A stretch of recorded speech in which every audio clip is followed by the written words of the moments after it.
No one else can stop the war in Namibia but South Africa and SWAPO. They have to sign a ceasefire. They are the wearing parties. If that does not happen, the suffering in the north will be prolonged, and we might have another Beirut on our hands in Windhoek.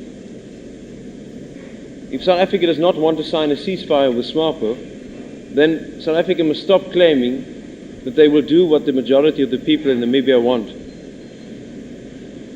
The only way that they can do this is to test the will of the people in Namibia, and they can only test it by an internationally recognized election. South Africa must stop detaining people, and they must stop banning court applications, and stop interfering in our judicial process.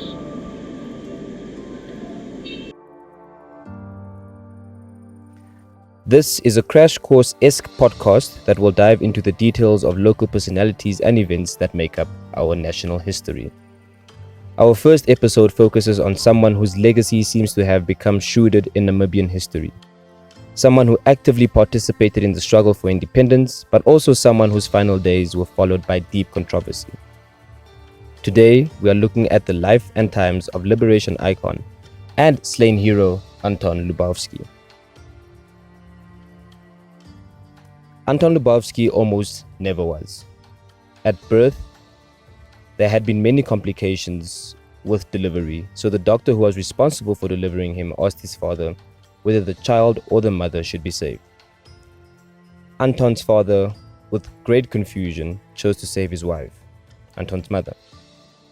Hours later, his father was again met by confusion to hear the cry of a newborn baby, and after 36 hours of an intense labor period, Anton Theodor Ebert August Lubowski was born at 3 a.m.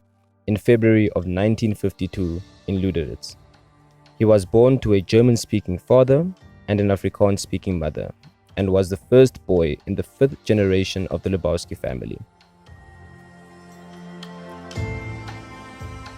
What type of child was Anton? He was actually quite timid. Yeah, he was definitely not a leader as a child. Mm-hmm. I was the eldest, so he followed my lead in many ways. Yeah. And actually, yes, even on the farm, he was not very actively. First, we lived in Luderitz first, yes. And then my dad inherited the farm, and then we moved there. Mm-hmm. For him, it was he was not a farm boy at all. So much so that that he didn't want to sort of touch the lambs because they had a Karakul farm, and Dad obviously had to work with that. And it actually was getting to the point where my dad got so irritated with him that he didn't want to handle these lambs because he was, in Afrikaans we say, it was for fillies. He didn't want to touch these lambs.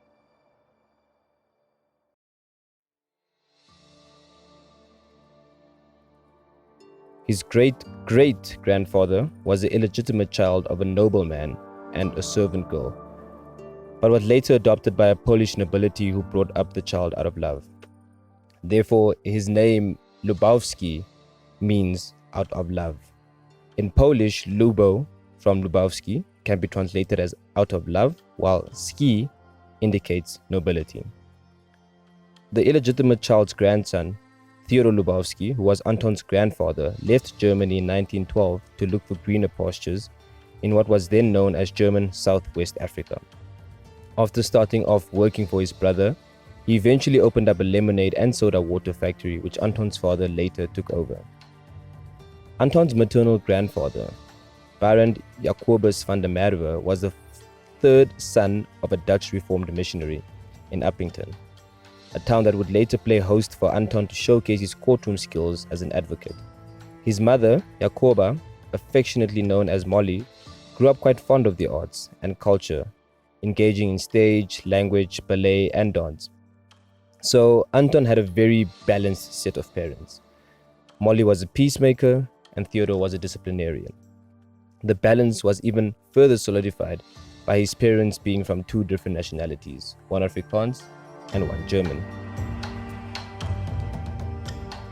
his dad was quite a tough guy. Anton had to work so hard. Anton had to work. I mean, you know, he even though he needed some break from university, he had to get up at 5 o'clock. You know, he had to help his father on the farm.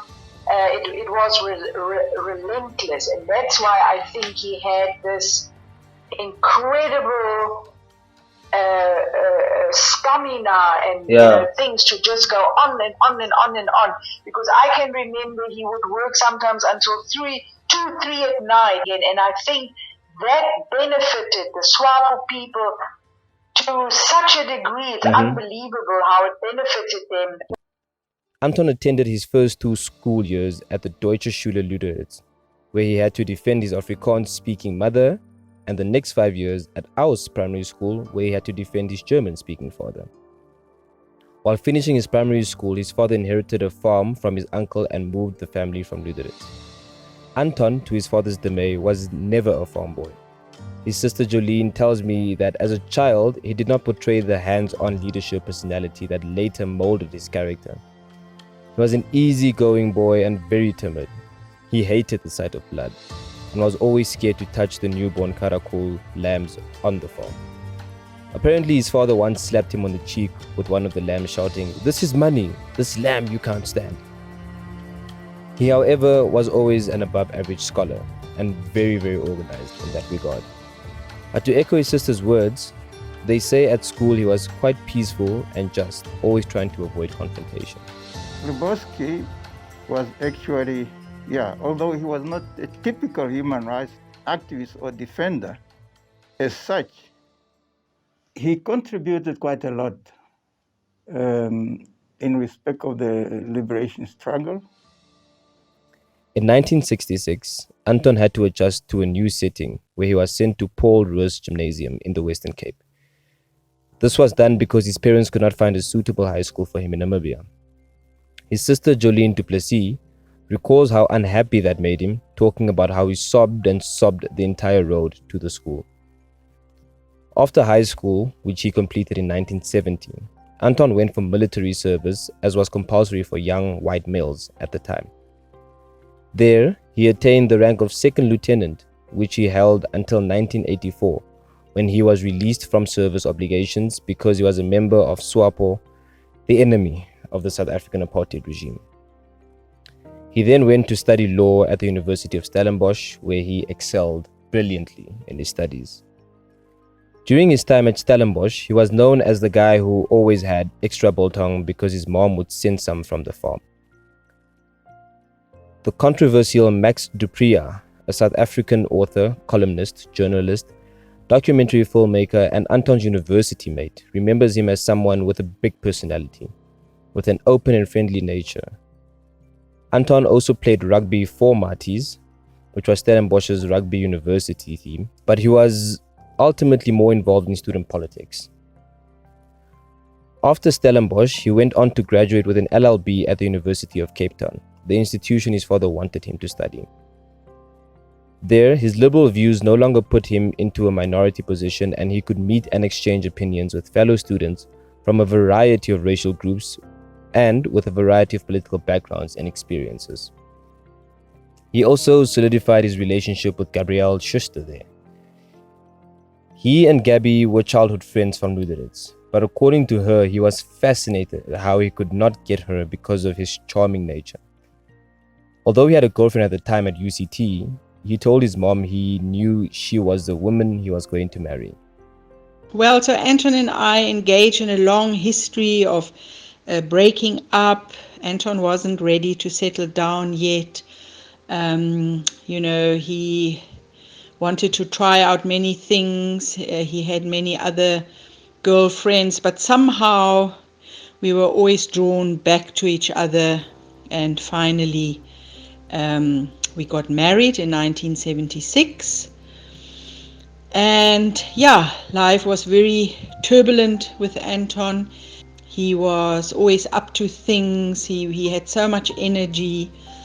And so he provided us with an amazing lifestyle. There was never a dull moment.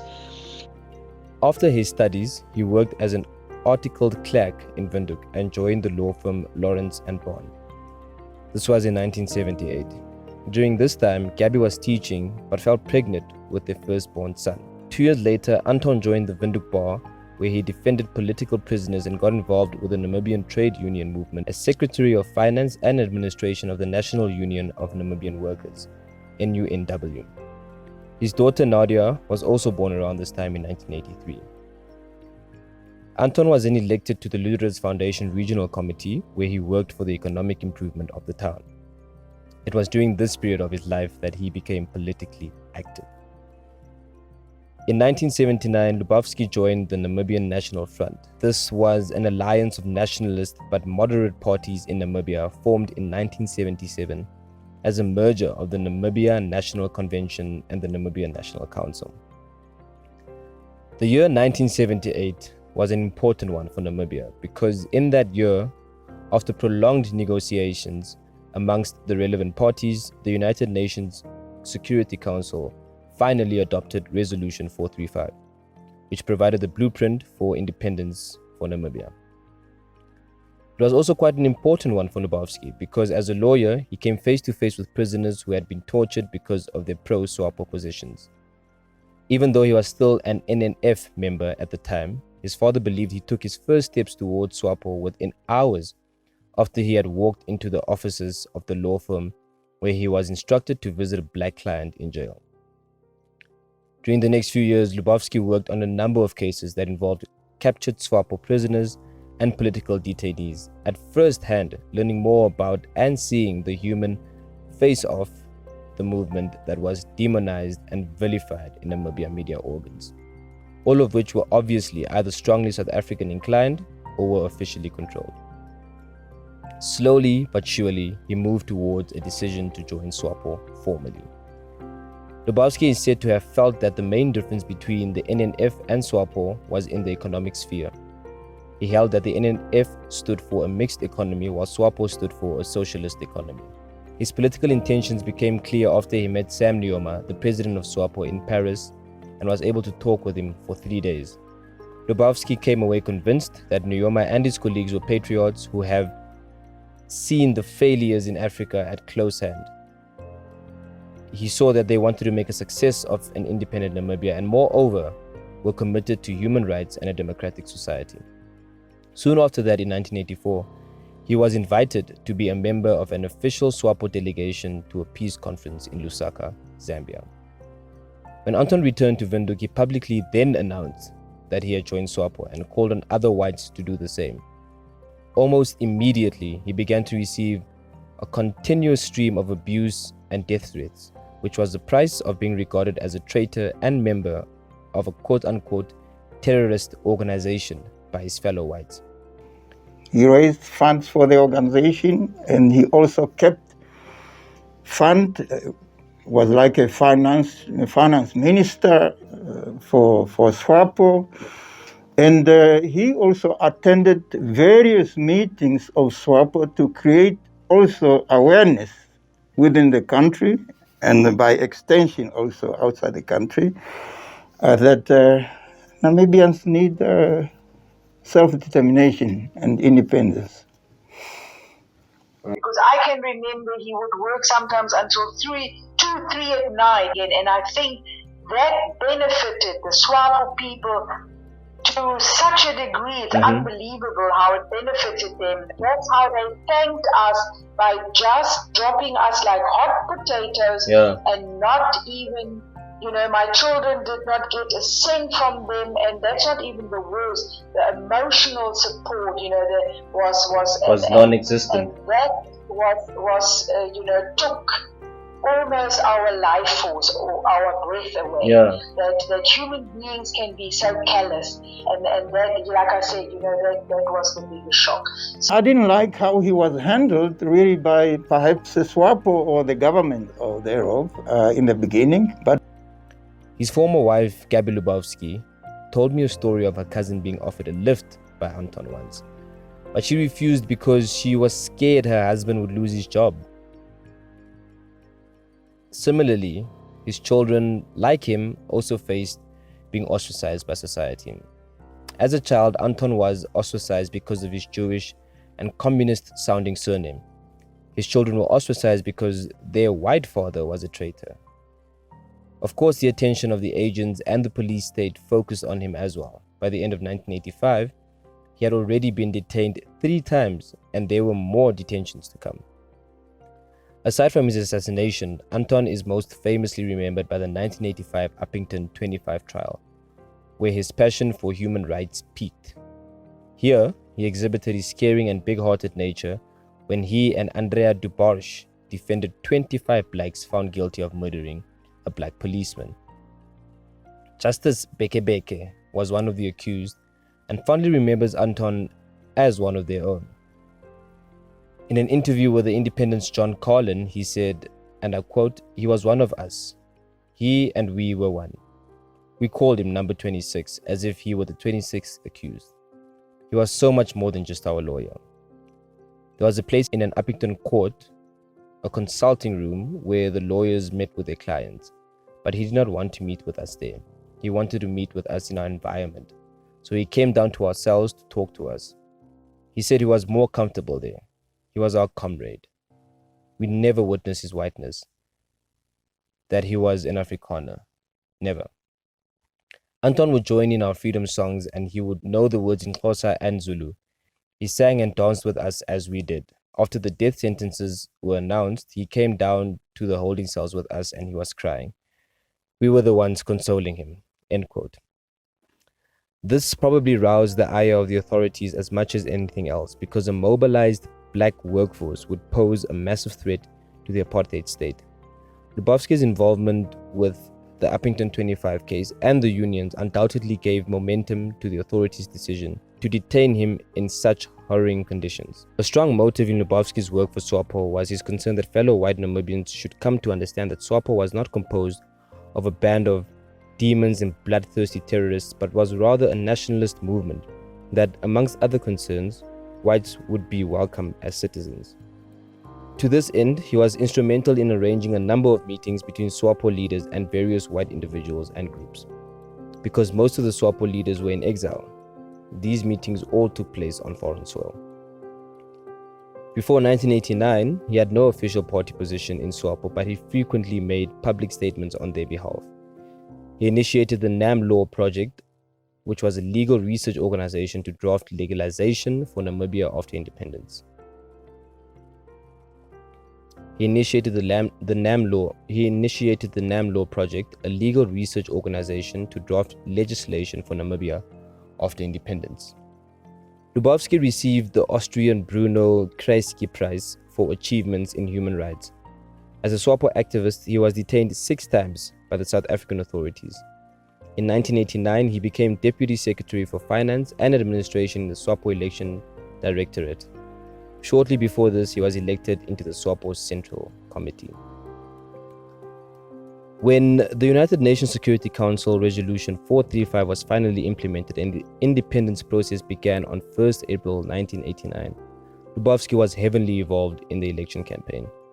One of his most triumphant moments was when, at Windhoek Airport, he was a member of the internal SWAPO delegation that welcomed the exiled SWAPO leaders when they returned to their country. Only one leader remained abroad, Sam Nujoma, who was scheduled to return during the 3rd week of November 1989 to lead the final phase of the election campaign that would result in the assembly that would write the country's first constitution and ultimately led to independence. A year before this, Anton and his wife separated due to marriage issues. There was a disconnect in the family because of that. Not long after, Gabby decided to go on a holiday with the kids to Cape Town, and Anton refused. She left with the children, and obviously the relationship became more disconnected. However, as time went by, they slowly connected again, but as friends only. The event of September 12, 1989 will forever remain but a mystery to history. A day that changed the Lubowski family forever. Earlier in the day, Anton phoned Gabby telling her how tired he was and that he just wanted to speak to the kids. That evening, Anton arrived, briefcase in hand. streetlights switched off, and bullets firing from a passing car, hitting Lubowski. At 20 to 9 that same evening, Gabby Lubowski receives a phone call telling her her former husband had died. When he died, Lubowski was 37 years old, leaving behind his wife Gabrielle Lubowski and his 2 young children, Almo and Nadia. I basically could not get back on my feet after Anton's death. I missed that passion, and so Anton was the only person before and after that had this incredible passion and energy, and never tired to go over into action. And I just could not be without that. My journey was then to find that within myself. So basically, because Anton wasn't there anymore, I had to now find that life and that passion. At the end, thanks to his wife, Gabriela, he was actually accorded the hero status. He was entitled to that in the first place, and he was given a proper funeral in the same plot, in the same area where all other Namibian heroes were given their final resting place. So that is how things ought to be in the first place. And as I said, in short, in the beginning he was not. I didn't like it, but at the end he was.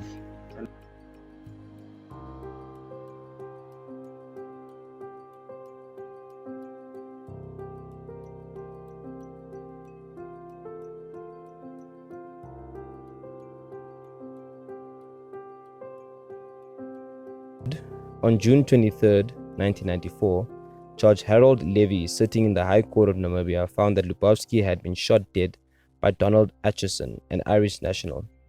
Judge Levy ruled that the killer or killers had been acting on the instructions of the bizarrely named South African Civil Cooperation Bureau, a shadowy unit of the South African Defence Force. At a press conference at the Legal Resource Centre in Cape Town in April 2010, Lubowski's former wife Gabrielle, with children Almo and Nadia, and his sisters Annalise Lubowski and Jolene Duplessis, presented the letter they received from the prosecuting authorities explaining why a prosecution would not be pursued.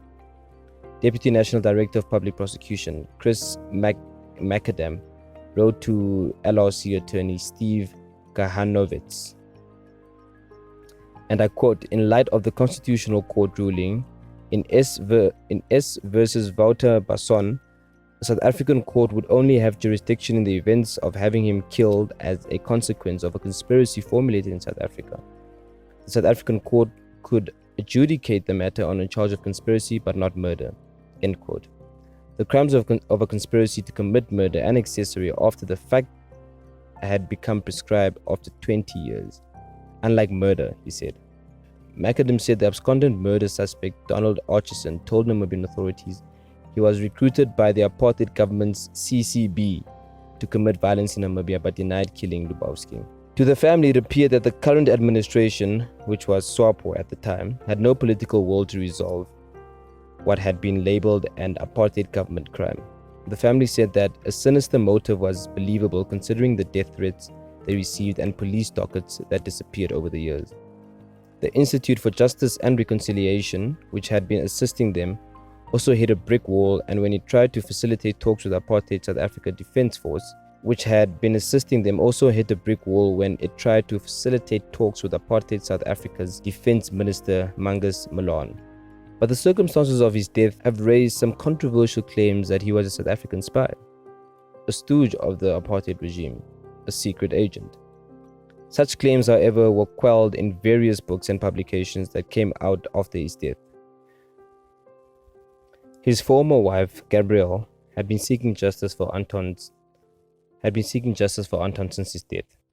constantly asking authorities to investigate the case and bring his murderer or murderers to book. She recently had to apologize to President Hage Geingob about remarks she had made when a draft letter directed at President Geingob was leaked to the public.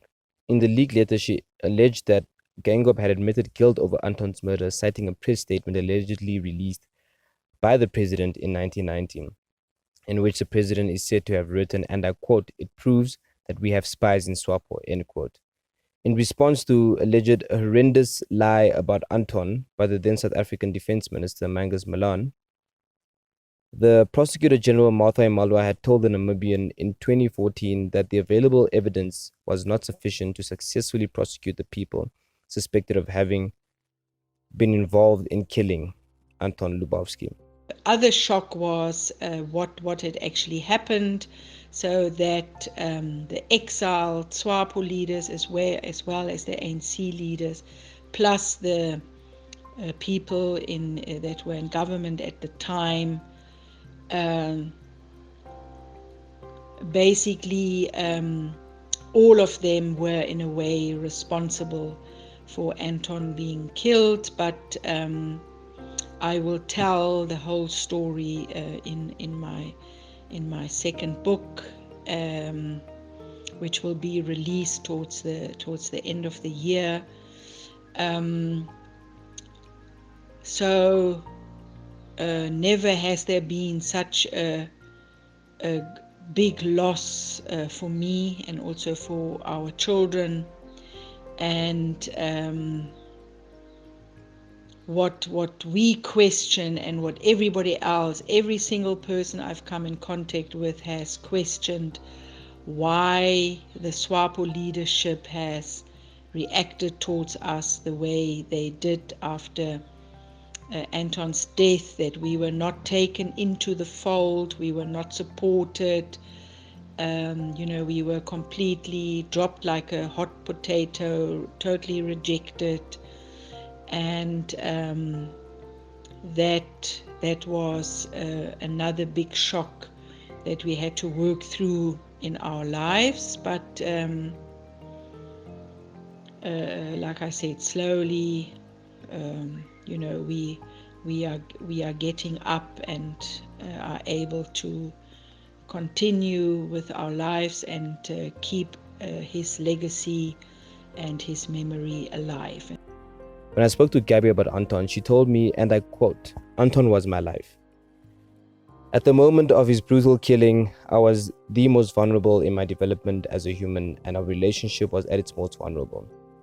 In addition, it was the first time ever that I was at the receiving end of racism. Anton's case was never properly investigated, and the killers brought to book by the exiled leaders. The only explanation for this is because he was white. His two children, Alma and Nadia, never received any support from the organization who he gave his life for. Again, the only explanation I can find is because they are white. It took me 30 years to get back on my feet. There were moments when I thought I had made it, but it was thrown off the rails again and again by the racism of the Namibian leadership. The current Namibian president, Hage Geingob, has refused to see me or speak to me since the day that Anton was callously gunned down in front of our residence." End quote.